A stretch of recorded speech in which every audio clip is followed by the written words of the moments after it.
What's going on, everyone? So today was the NBA All-Star Game. LeBron James was heavily involved and had all kinds of interviews and was asked all kinds of questions, from the Golden State Warriors situation to just the All-Star Game to the Lakers in general. But LeBron James said something that is a little bit cause of concern.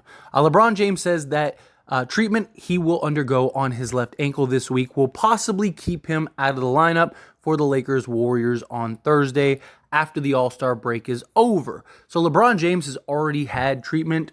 He's expected to go have another treatment. Now, this could just be nothing, right? LeBron didn't make it really sound like it was this huge deal, like it was this big deal. But LeBron's dealt with a lot of ankle and foot injuries the last few years. I mean, going into the postseason last year, he was said to have needed foot surgery, and whether he got it or not, there's not really seems to be any clear answer either way. But he seems fine. He seems healed. He was moving and cruising and grooving this year, and he's having a very good, effective, impactful season. He, was kind of just out there chilling, coasting in the All-Star game. I mean, the All-Star game isn't what it used to be. It's not this competitive dogfight anymore. It's just basically just layup drills, dunk contest, and three-point contest all wrapped into one with the bigger names, right? But LeBron, look, we need him. I know that there's this camp of people that are like, trade LeBron, get rid of LeBron, we're better without LeBron. We're really not. Come the postseason, that's where LeBron matters.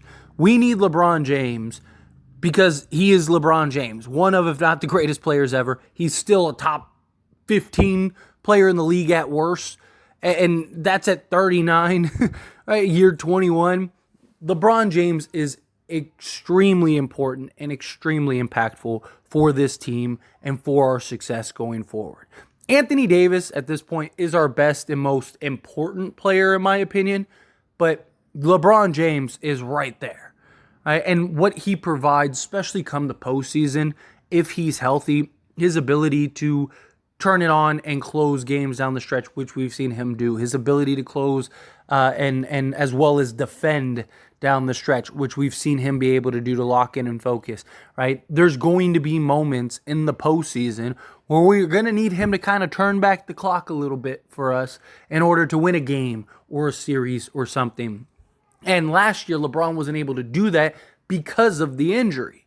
And so this year, the hope was, okay, if he can be healthy come the postseason, then when we need him for a game here and there, or, maybe a couple games to kind of close out, Western Conference Finals, or maybe if we're in the NBA Finals, right? He can turn back the clock.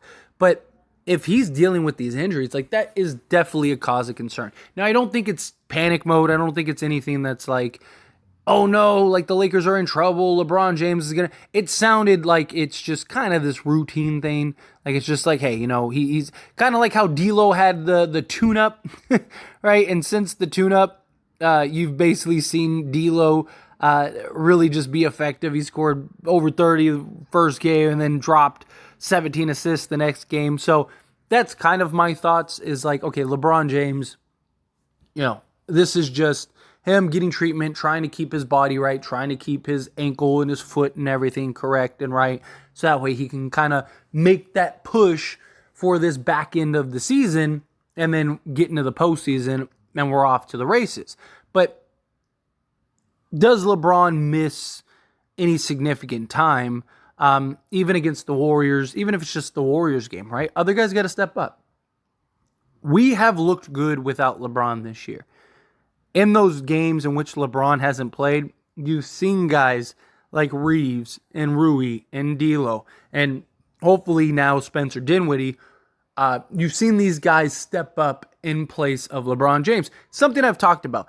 It's why we have a winning record without LeBron, but we don't with Anthony Davis. Without Anthony Davis, because we can't replicate what Anthony Davis does for this team. On the defensive side of things, his size, his shot blocking, his rebounding, right? We just don't have anybody that can replicate that. LeBron James, we can replicate for a game or, a stretch.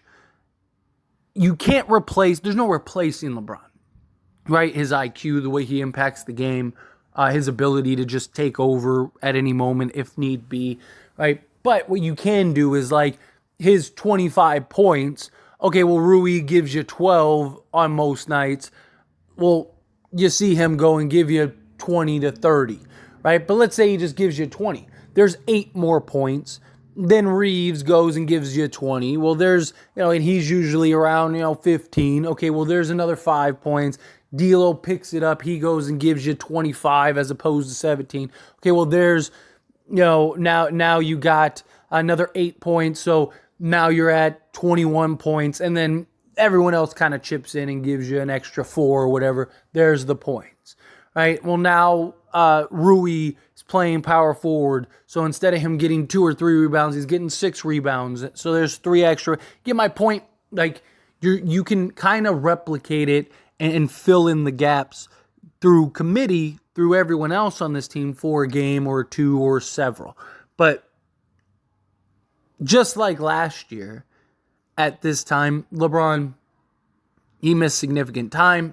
Not saying that he's going to miss significant time this year. Knock on wood, hopefully that's not the case. But you saw the team rally. That was also when Austin Reeves really emerged. Maybe this year it'll be Rui. Right? Look at the last game. He goes and drops 36. So the point is that if there is this stretch at some point this season where we end up having to play without LeBron for 5 games or whatever, this team needs to put it together. This team needs to continue to play the right way, and they need to weather that storm like they did last season. They did an excellent job in that regard. They did an excellent job of just keeping guys in order, keeping guys in line, guys stepping up big, continuing with the belief, okay, we could pull this off. We could still get where we need to get. And then LeBron came back and boom, we get into the postseason, and then we make it to the conference finals. And that was with LeBron on one leg, Anthony Davis on one leg, and D'Lo on one leg. So if we could continue and maintain and be healthy and just keep playing the Laker brand of basketball that we've seen them play, sharing, moving the basketball, ball isn't sticking, everyone's getting involved, that will be huge. And then also I think Spencer Dinwiddie, as he gets acclimated, as he gets adjusted to this like what the Lakers have going on, that I think he'll be a big factor as well. His ability to make plays. We didn't have a Spencer Dinwiddie last season or even this season pre buyout market and trade deadline. Well, now we do. So now if LeBron is out, you got a guy that can by himself go and get you 20-9. So we just didn't have that prior. So I do believe that if LeBron does miss any time, we can weather the storm. But we need him for playoffs. We need him for the postseason. We're not going to be able, your superstars are the ones that win playoff series. Your superstars are the ones that win championships. If role guys could do it, then guess what? A team full of role guys would have already done it. And there wouldn't really be the need for superstars like there is. But no, the stars are are the ones that get you over the hump. The stars are the ones that go and win playoff series. Can the role players win you a game or 2? Sure, of course. Right? It happens all the time. You have that guy like Rui just goes off and drops 36, right? Oh, wow, okay, you probably win that game.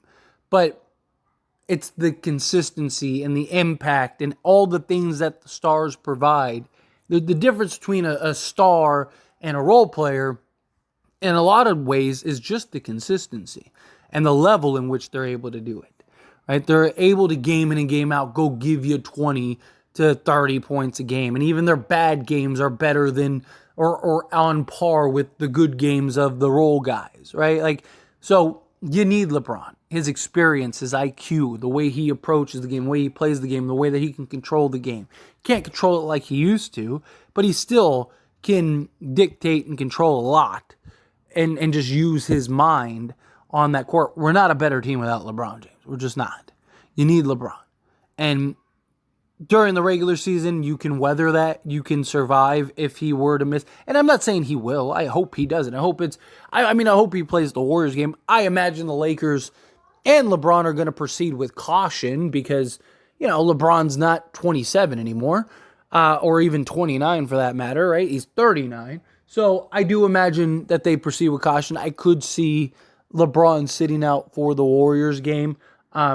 Hopefully he doesn't miss any more than that, and he's able to bounce right back, and we're off to the races. But anyway, as always, this is a discussion. Pass question on you. Let me know your thoughts and opinions down in the comments below. What do you make of this news? Were you concerned? Are you not concerned? Do you think like, nah, it's fine. LeBron will be good. That'll be all right. Again, however you feel, whatever your thoughts are, I would love to hear it. So let me know down in the comments below. That being said, if you haven't liked this video, hit that like button. Helps me out a lot. Lets me enjoy these types of videos, and I truly appreciate it. Not subscribe to the channel, hit that subscribe button. Turn on the bell notifications. Appreciate y'all. See you in the next one. Thank you.